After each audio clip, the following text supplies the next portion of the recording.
శనార్థి నేటి మాట తీసుకునే ప్రయత్నం చేద్దాం. తెలంగాణలో యూరియా కొరత తీవ్రంగా ఉంది. రైతులు యాప్ ద్వారా యూరియా కొనుగోలు చేయాలంటూ ప్రభుత్వం హుకుం జారీ చేసింది. వేసంగి నాట్లు వేస్తున్న వేళ అన్నదాతలకు మిగతా ఎరువుల బస్తాల కంటే యూరియా కోసమే ముప్పు తిప్పలు పడుతున్నారు. ఇటు కూలీల కోసం అటు ఎరువుల బస్తాల కోసం అన్నదాతల బొంగరం లెక్క తిరుగుతున్నారు. స్మార్ట్ ఫోన్లు లేని రైతులను ప్రభుత్వం ఎద్దేవా చేసినట్టే అనిపిస్తుంది. యూరియా బస్తాల కోసం యాప్ ద్వారా సేకరించే విధానమే విడ్డూరంగా ఉంది. ఎప్పటికీ ఏదో వంకతో రైతన్నలకు కష్టాలు ఏరికోరి తెచ్చే ప్రభుత్వాలే దాపరిస్తున్నాయి. వానాకాలం యూరియా కొరతలో రైతన్నలు సగం పంటతోనే సరిపెట్టుకున్నారు. ముందు చూపు లేని ప్రభుత్వాలు, భవిష్యత్తు కోసం ఆలోచన చేయలేని నేతలు అన్నదాతల పాలిట శత్రువులుగా కనిపిస్తున్నాయి. యాప్ ద్వారా యూరియా కొనుగోలు చేయాలంటూ చెప్తున్న నాయకులు మద్యం అమ్మకాలపై కూడా యాప్ను ప్రమోట్ చేస్తే బాగుంటుందేమో ఒకసారి ఆలోచన చేయండి లీడర్లు అంటూ.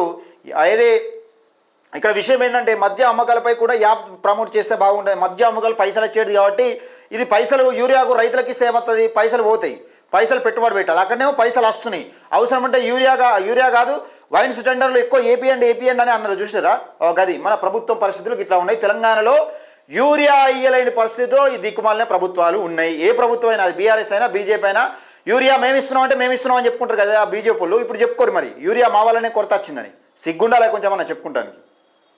యూరియా కొరత, రైతులను అష్ట కష్టాలు పెట్టి మా ప్రభుత్వాలు అధికారంలో తీసుకురావాలని అనుకోవడం సిగ్గు కొంచెమన్నా సిగ్గు ఉండాలి.